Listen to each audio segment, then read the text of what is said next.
Well, a group of left-wing activists in Chicago is training itself for war. It's called the Haymaker Collective, and it says that Donald Trump's election has caused a surge of fascist violence in America, and they want to establish their own anti-fascist gym to teach the left how to fight back. Naila is a member of the Haymaker Collective and is a participant in the new gym project. It's not a real name, by the way, but a pseudonym we were given.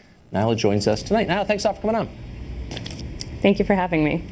So I'm here to take you seriously. You're starting a gym to prepare yourself for the coming war, for the conflict. What are you preparing yourself for? The conflict has already been established. We've seen since 2016 there's been a 20% increase in hate crimes, both nationally and in the city of Chicago.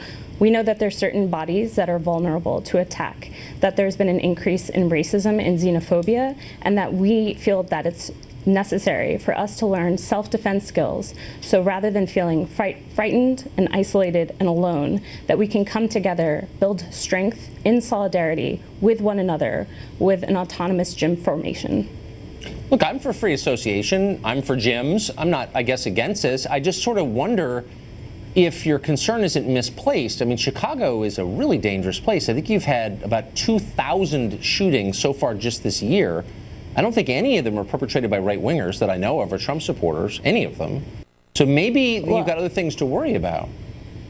Well, according to statistics, we do have something to worry about. The Cato Institute records that the vast majority of violent extremism comes from right-wing white nationalists. We also know that according to statistics, 80% of deadly terrorist incidents that happen within the United States are perpetuated by people who feel that other bodies, different people, races, and religions don't belong. Right. So when I think about the threats that I'm facing, those are made up. So for whatever it's worth, I mean, I don't want to interrupt you, but those are totally made up statistics, and you should spend some time looking at them. But let me just ask you this: of the 2,000 shootings in Chicago, you are welcome to look at the statistics. They're provided by the Cato Institute. They're also provided by California State University. I also have a number of statistics that are provided by but let me just ask you the this. Southern Poverty Law Center. Okay. Okay. Kind of the bottom line, I guess. But if we could just bring it from the national to the local, you live in Chicago, which, as I just said, I think this is a correct statistic, has had about 2,000 murders just in the first 7 months, less than 7 months of the year. How many, rather shootings, how many of those 2,000 shootings were perpetrated by right-wingers, do you think?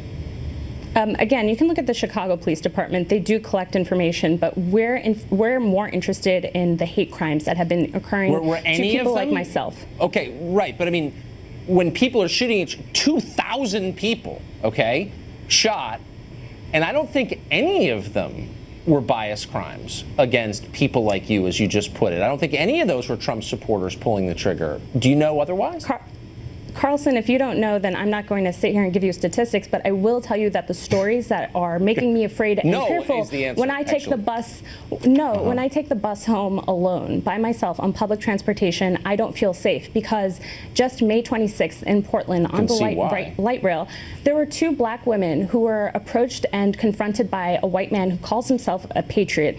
3 other white men came to those 2 women's defense, and they were stabbed in the neck, and 2 of them died. Right, I saw the story. It was an awful story. But I'm just saying, in the city that you live in, because you don't live in Portland, Oregon, you live in Chicago, Illinois, again, I made the point, but you've had 2,000 shootings and none of them were by Trump supporters, but that doesn't bother you. But a stabbing on a train in Portland, Oregon is the reason you're afraid to ride the train in Chicago. It seems a little bit disassociated. Where are you on the question of gun ownership? I mean, well, Tucker, here's the thing. First of all, on the question of what we're doing, we're providing a self-defense gym so that people may learn martial arts. Yep. So that people can learn martial arts, so people like me don't feel like they can't ride public transportation or go to their houses of worship without being harassed. I'm not a shrink or anything, but I'm just worried that your fears may be a little bit overblown. Like, you've got a terrible gang problem in Chicago, but does that scare you at all? Like, if you were to go to the south side of Chicago, would you be worried about Trump supporters down there? Tucker, I already live on the south side, number one. Number two, I'm How many Trump supporters in your neighborhood?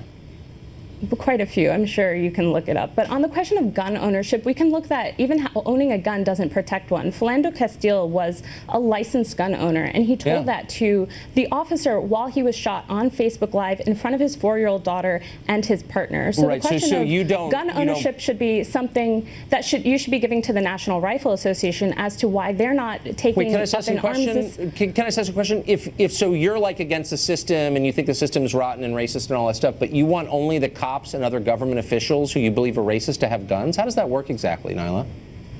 I don't understand your question. What we're saying is that so there's if you no think political America party is institutionally racist, why do you think only government officials, police, National Guard, soldiers ought to have guns? I mean, why wouldn't you want a gun too? I don't understand why you're against private gun ownership if you think our country's racist. If you're bringing me on your show to talk about the project that we're starting, the project we're starting is a self-defense gym so that people can learn hand-to-hand self-defense tactics. I got it. It's just like guns are more effective than karate chops, so I'm just sort of wondering where you were on the gun thing. Okay, well, on the question of guns, we don't have an answer because what we're doing is starting a project with where we are. And what we know is that we need to strength together. We have to learn the responses physically to respond to some of these incidents that are happening. The question for me, again, is not on people shooting me with guns. The question is incidents like Nabra Hassanin, who was murdered while she was walking from her mosque in Washington, D.C. to a McDonald's for breakfast with a group of other teenagers. Was she killed by a Trump supporter? Oh, wasn't she? I thought she was killed by an illegal alien, wasn't she? She was killed by a man who decided to go after her with a bat. Yeah, and that was not a Trump supporter, actually. That was an illegal alien. Bad example. I'm sure there are others. Now, we're out of time, unfortunately. It was great to talk to you. I don't know why. Sorry.